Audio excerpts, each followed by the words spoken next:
Hello दोस्तों, स्वागत है आपका एक और नए वीडियो में। दोस्तों, आज है 28 जून 2023 और कल यानी कि 27 जून 2023 को हमारे प्रधानमंत्री श्री नरेंद्र मोदी ने 5 वंदे भारत को इनॉग्रेट किया। इसमें से 2 वंदे भारत ऐसी थी जिसको उसके ओरिजिन स्टेशन पे ही हरी झंडी दिखाई गई, यानी कि उन ट्रेन को भोपाल के रानी कमलापति रेलवे स्टेशन से हरी झंडी दिखाई गई। जबकि जो बाकी 3 वंदे भारत थी, उन 3 वंदे भारत को वर्चुअली इनॉग्रेट किया गया। आप में से काफ़ी सारे लोग ने हमारा कल वाला वीडियो देखा होगा, जिसमें मैंने भोपाल इंदौर वंदे भारत का ट्रू रिव्यू दिया था कि मैं क्या सोचता हूँ और मेरे क्या ओपिनियंस है उस वंदे भारत को लेकर। वैसे ही सारी वंदे भारत को लेकर वीडियो आने वाला है, यानी कि जो बची हुई 4 वंदे भारत हैं उनको लेकर भी वीडियो आने वाला है। तो आज के इस वीडियो में हम डिस्कस करने वाले हैं जबलपुर भोपाल वंदे भारत के जो ट्रू ओपिनियंस, मेरे ट्रू ओपिनियंस है, मैं उस ट्रेन के बारे में क्या सोचता हूँ वो मैं आप लोगों से शेयर करने वाला हूँ। तो बिना देरी किए चलिए वीडियो को शुरू करते हैं।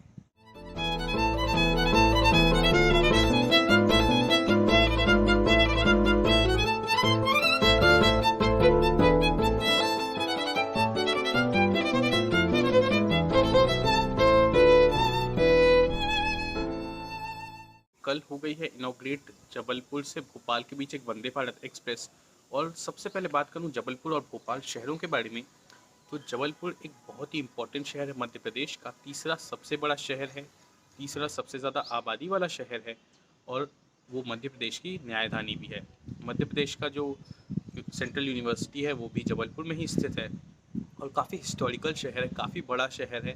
आसपास के सारे शहर जबलपुर पर डिपेंडेंट होते हैं और सबसे इम्पॉर्टेंट चीज़ ये है कि जबलपुर में ही हाई कोर्ट भी है और जबलपुर में ही वेस्ट सेंट्रल रेलवे का हेडक्वार्टर भी है। तो जबलपुर एक बहुत ही ज़्यादा इम्पॉर्टेंट सिटी होता है मध्य प्रदेश के लिए। और भोपाल ऑब्वियसली राजधानी है। राजधानी होने के साथ ही मध्य भारत का तीसरा सबसे बड़ा शहर है। लगभग 18 से 20 लाख की आबादी है भोपाल शहर की। तो ये दोनों बहुत ही इंपॉर्टेंट शहर थे और मध्य प्रदेश के दूसरा और तीसरा सबसे बड़ा शहर भी ये दोनों ही हैं। तो इनके बीच कनेक्टिविटी बहुत ज़्यादा ज़रूरी थी। तो ये कुछ हो गया भोपाल और जबलपुर के बारे में। अब ट्रेन की टाइमिंग के बारे में अगर आपसे बात करूँ तो ये जो ट्रेन है ये जबलपुर से मॉर्निंग 6 o'clock को निकलेगी और सुबह जबलपुर से निकलेगी और शाम को ये ट्रेन वापस जबलपुर आ जाएगी। तो जबलपुर के जो कोचिंग कॉम्प्लेक्स है इसमें इसका मेंटेनेंस होने वाला है। तो जबलपुर से ये ट्रेन निकलेगी मॉर्निंग 6 o'clock पे और उसके बाद ये ट्रेन पहुंचेगी नरसिंहपुर 6:55 पे और 2 मिनट का हॉल्ट लेगी नरसिंहपुर में। मेरा पर्सनल थॉट है कि इस ट्रेन को नरसिंहपुर में 1 मिनट का हॉल्ट भी दिया जा सकता था, क्योंकि जो भी लोग उस रूट में ट्रैवल किए होंगे, मैंने कई बार उस रूट पर ट्रैवल किया है, चाहे अमरकंटक एक्सप्रेस से हो या नर्मदा एक्सप्रेस से, तो वहाँ पर ज़्यादा पैसेंजर्स ट्रेन में नहीं चढ़ते हैं। एक छोटा स्टेशन है नरसिंहपुर, तो 2 मिनट की जगह 1 मिनट हॉल्ट दिया जा सकता था। इसके बाद ट्रेन पहुँच जाएगी पिपरिया रेलवे स्टेशन। वहाँ पे ट्रेन का पहुँचने का टाइम है 7:55 और वहाँ पर ट्रेन का 2 मिनट का हॉल्ट होने वाला है। तो यहाँ पर भी ये भी एक छोटा स्टेशन है। हालांकि नरसिंहपुर से ज़्यादा पैसेंजर्स यहाँ पे बोर्ड और डी बोर्ड करते हैं, बट यहाँ पे भी 1 मिनट का हॉल्ट दिया जा सकता था, क्योंकि जो बिलासपुर नागपुर वंदे भारत है उसको छोटे स्टेशन में राजनांदगांव स्टेशन पे 1 मिनट का हॉल्ट दिया गया है। तो राजनांदगांव से तो काफ़ी छोटे स्टेशन है नरसिंहपुर और पिपरिया, तो यहाँ पर 1-1 मिनट का हॉल्ट दिया जा सकता था। दोस्तों, इसके बाद ट्रेन 7:57 को पिपरिया से डिपार्चर लेने के बाद 8:55 को पहुंचेगी इटारसी रेलवे स्टेशन और यहाँ पर ट्रेन का 10 मिनट का हॉल्ट दिया गया है। तो सबसे खास बात यह है कि ये एक वंदे भारत ट्रेन है और इसका इंजन चेंज नहीं होता है। जिन ट्रेनों का इंजन चेंज होता है इटारसी में, वो या तो 10 मिनट रुकती हैं या वो रुकती हैं 15 मिनट।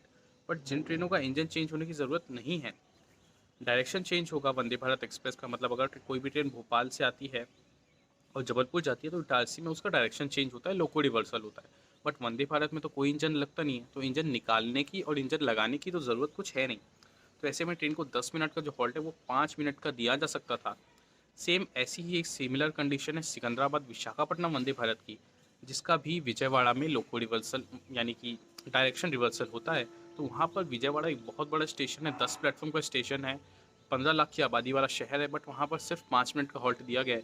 तो इटारसी में जो हॉल्ट 10 मिनट का है, इसको 5 मिनट का किया जा सकता था। इसके बाद ट्रेन 9:05 को 10 मिनट के हॉल्ट पर इटारसी से रवाना हो जाएगी। उसके बाद पहुंचेगी नर्मदापुरम रेलवे स्टेशन। अब नर्मदापुरम सिर्फ और सिर्फ 18-20 किलोमीटर है इटारसी से, तो यहाँ पर हॉल्ट कितना ज़रूरी था। देखिए, नर्मदापुरम एक डिस्ट्रिक्ट हेडक्वार्टर है जो कि पहले होशंगाबाद डिस्ट्रिक्ट के नाम से जाना जाता था। तो वहाँ पर ट्रेन का हॉल्ट ज़रूरी तो ऑब्वियसली है, क्योंकि वहाँ से कई पैसेंजर्स बोर्ड और डीबोर्ड करेंगे। और अगर ट्रेन को आपको इटारसी के अलावा इस रूट पे हॉल्ट देना है तो वो नरसिंहपुर, पिपरिया और होशंगाबाद ही बनते हैं। तो वहाँ पर ट्रेन को हॉल्ट दिया गया है, बट 2 मिनट का हॉल्ट दिया गया है, इसको भी 1 मिनट किया जा सकता था। अब ट्रेन को इटारसी पे हॉल्ट देना तो ज़रूरी है क्योंकि इटारसी पे ट्रेन का डायरेक्शन रिवर्सल होगा। बट नर्मदापुरम ज़्यादा इंपॉर्टेंट रेलवे स्टेशन बन जाता है क्योंकि वहाँ से जबलपुर के लिए जो ट्रेन है वो काफ़ी कम है। जबकि अगर आप नर्मदापुरम जो रेलवे स्टेशन है वो काफ़ी ज़्यादा इंपॉर्टेंट बन जाता है इटारसी से, क्योंकि इटारसी से भोपाल के लिए आपके पास कम से कम 80-90 ट्रेन है और इटारसी से जबलपुर के लिए भी कम से कम 80 ट्रेन है आपके पास। लेकिन जो होशंगाबाद है वहाँ से भोपाल के लिए तो काफ़ी ट्रेन है, लेकिन जबलपुर के लिए कनेक्टिविटी थोड़ी सी कमज़ोर है। तो ऐसे में नर्मदापुरम रेलवे स्टेशन में हॉल्ट देना बहुत ज़रूरी था, बट जो 2 मिनट का हॉल्ट है उसको 1 मिनट किया जा सकता था। और 9:25 को ट्रेन डिपार्ट ले लेगी नर्मदापुरम रेलवे स्टेशन से। इसके बाद ट्रेन पहुंचती है 10:35 को अपने आखिरी स्टेशन रानी कमलापति रेलवे स्टेशन। अब ये तो हो गया ट्रेन का पूरा रूट, बट जो मेरा एक चीज़ सबके दिमाग में आ रही है, जो लोग इस रूट के बारे में जानते हैं, कि ये ट्रेन का जो टाइम है वो बहुत ही ज़्यादा मैच कर रहा है जनशताब्दी एक्सप्रेस से, क्योंकि जनशताब्दी एक्सप्रेस जो है वो निकल जाती है मॉर्निंग 5:30 को जबलपुर से और ऑलमोस्ट 11:30 बजे ये पहुंच जाती है भोपाल। और ये ट्रेन बिल्कुल भी लेट नहीं होती अभी तक इस रूट पे। हालांकि ये अब वंदे भारत से पिटने वाली है, यानी कि कहूँ तो वंदे भारत इसको बीच में ओवरटेक करने वाली है। तो ऑब्वियसली ये ट्रेन अब थोड़ा लेट होगी, बट काफ़ी मिलता जुलता टाइम है। मगर मतलब अगर ईजिएस्ट वर्ड्स में आपको डिस्क्राइब करूँ तो वंदे भारत जब जबलपुर से निकलेगी उसके आधे घंटे पहले वंदे भारत एक्सप्रेस निकलेगी, सॉरी जनशताब्दी एक्सप्रेस निकलेगी 5:30 को, वंदे भारत के आधा घंटा पहले। और वंदे भारत के आधा घंटे बाद ये ट्रेन भोपाल पहुंच जाएगी। मतलब अगर आप आधा घंटे कॉम्प्रोमाइज़ कर सकते हैं तो आप काफ़ी पैसे पैसे बचा सकते हैं, क्योंकि जनशताब्दी की जो टिकट है वो काफ़ी कम रेट की होती है। अगर आप सीसी की भी बात करेंगे ना जनशताब्दी की, तो वो वंदे भारत के सीसी से ऑलमोस्ट आपको 60% होती है जो सीसी की टिकट होती है। मतलब अगर आपकी ट्रेन वंदे भारत की टिकट कोई 1000 रुपये की पड़ती है, मान लेते हैं जबलपुर से भोपाल की 1000 की पड़ती है सीसी की, तो जो जनशताब्दी की है वो आपको 500, 550, 600 रुपये में मिल जाएगी। तो अगर आप आधा घंटा पहले निकलते हैं और आधा घंटा बाद भोपाल पहुंचने के लिए रेडी हैं, तो फिर Janshatabdi express would be a better choice. तो ये कुछ मेरा थॉट था इस ट्रेन को लेके। रिटर्न का जो टाइमिंग है वो भी रानी कमलापति से बहुत लेट है। मुझे ऐसा लगता है 7 बजे रात को निकल रही है।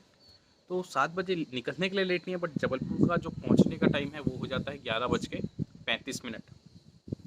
तो 11:35 बहुत ज़्यादा लेट है, और ऊपर से ट्रेन हो सकता है 10-15 मिनट लेट हो। हालांकि इस रूट पर ट्रेनें उतनी लेट होती नहीं है, और ऑब्वियस सी बात है वंदे भारत को प्रायोरिटी दी जाएगी, तो ट्रेन तो वहाँ पर लेट होने नहीं वाली है।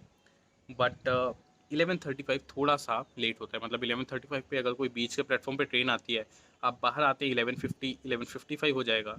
तो मतलब रात के मिडनाइट हो रही है, 12 बज रहा है। तो जबलपुर कोई ऐसी मेट्रो सिटी है नहीं कि मुंबई, पुणे, बैंगलोर है कि पूरी रात आपको कैब्स, ऑटो मिलते हैं। ऑटो ऑब्वियसली मिल जाएंगे आपको रात को भी, बट जितने भी छोटे शहर होते हैं वहाँ पर एक प्रॉब्लम होती है कि जब रात के वक्त आप ऑटो वगैरह बुक करते हैं तो वो बोलते हैं कि नहीं सर 400 लगता है, बट हम 600 लेंगे क्योंकि रात हो गई है। तो ऑब्वियसली आपको ज़्यादा फेयर पे करना पड़ेगा। और अगर आप आ जाते हैं जनशताब्दी से, तो जनशताब्दी का जबलपुर पहुंचने का टाइम है रात को 10:55। तो आप जनशताब्दी से आएंगे तो ऑब्वियसली आपके पैसे बच जाते हैं। ठीक है, जो टिकट आपकी 1000-1100 की थी वो 600 रुपये की टिकट हो जाती है। तो वहाँ पैसे बच गए, और रात को 11 बजे ही आप ऑटो पकड़ सकते हैं, तो वहाँ भी आप के पैसे बच जाते हैं। तो ये कुछ मेरा थॉट है इस ट्रेन को लेकर। जो रानी कमलापति से जो डिपार्चर टाइम है वो थोड़ा पहले कर सकते थे, कुछ 4-4:30 बजे कर देते तो शायद ज़्यादा अच्छा ऑप्शन होता। बट इसको लेट करने का जो सबसे इम्पॉर्टेंट रीज़न जो मुझे पर्सनली लगता है वो ये है कि मॉर्निंग पे ये जो ट्रेन का टाइम है ये जनशताब्दी से पूरा ओवरलैप हो रहा है। मतलब जनशताब्दी के आधे घंटे बाद निकलती है और जनशताब्दी के आधे घंटे पहले पहुंचती है वंदे भारत। ऐसा हो रहा है मॉर्निंग में जो ट्रेन जबलपुर से भोपाल की तरफ आती है। तो इस चीज़ से टाइम ओवरलैप ना हो, इसलिए जब ट्रेन भोपाल से निकलती है तो ट्रेन को काफ़ी ज़्यादा डिफरेंट टाइम दिया गया है। मतलब 1 घंटा 20 मिनट बाद भोपाल से यानी रानी कमलापति से इसका डिपार्चर दिया गया है, जो कि सिर्फ और सिर्फ ओवरलैप ना हो इसलिए दिया गया है। बट बेटर होता कि अगर आप ओवरलैप कराना नहीं चाहते हैं टाइम, तो शाम को 4 बजे ही निकल जाती ट्रेन।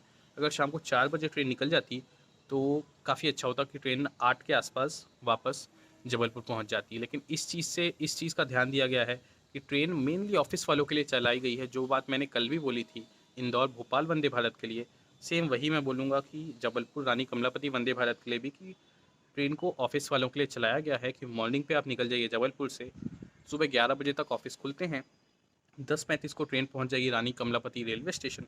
और सेम वही बात है, शाम को जब ऑफिस 6 साढ़े 6 बजे तक चलते हैं तो 7 बजे ट्रेन निकल जाएगी रानी कमलापति से। और रात को जब भी पहुंचे जबलपुर, आप अपने घर जा रहे हो, ये सोच रही है रेलवेज कि भोपाल से आप अपने घर जा रहे हो जबलपुर के लिए, तो ट्रेन 11:35 पहुंचे या 12 बजे पहुंचे, वो आपकी प्रॉब्लम है, आप उससे डील करो। चलिए, ये तो हो गई रूट की बात। अब जो आखिरी चीज़ मैं बताना चाहता हूँ वो ये है कि मतलब ट्रेन को और फास्ट किया जा सकता था, ये मेरा थॉट है। मैंने स्टॉप्स के बारे में बात की, जो जहाँ पे भी स्टॉप 2 मिनट है तीनों छोटे स्टेशंस में, वहाँ पे 1 मिनट का पॉसिबल था। और जो इटारसी का स्टॉप है जो 10 मिनट का है, वो आराम से 5 मिनट का पॉसिबल था। विजयवाड़ा में तो हो ही रहा है डायरेक्शन रिवर्सल सिर्फ 5 मिनट में, तो इटारसी में भी पॉसिबल था। उसके बाद अगर बात करूँ कि ट्रेन का टाइम और कैसे कम किया जा सकता है, तो मैंने एक चीज़ नोटिस की है कि रानी कमलापति से इटारसी के बीच ट्रेन को लग रहा है 1 घंटा 15 मिनट 85 किलोमीटर्स के लिए। और सबसे ख़ास बात यह है कि इसी रूट पे एक ट्रेन चलती है, गोरखपुर दादर स्पेशल ट्रेन, जिसका नंबर है 01028।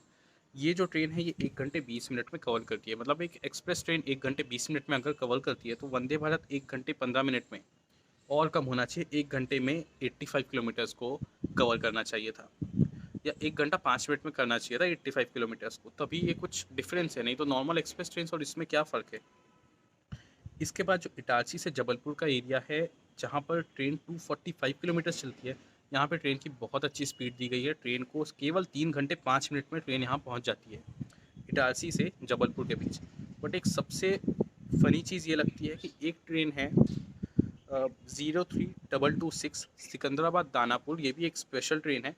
ये ट्रेन इस पूरी दूरी को, इटारसी से जबलपुर की 245 किलोमीटर की दूरी को, जिसको वंदे भारत 3 घंटे 5 मिनट में कवर कर रही है, ये ट्रेन 3 घंटे 10 मिनट में कवर कर लेती है।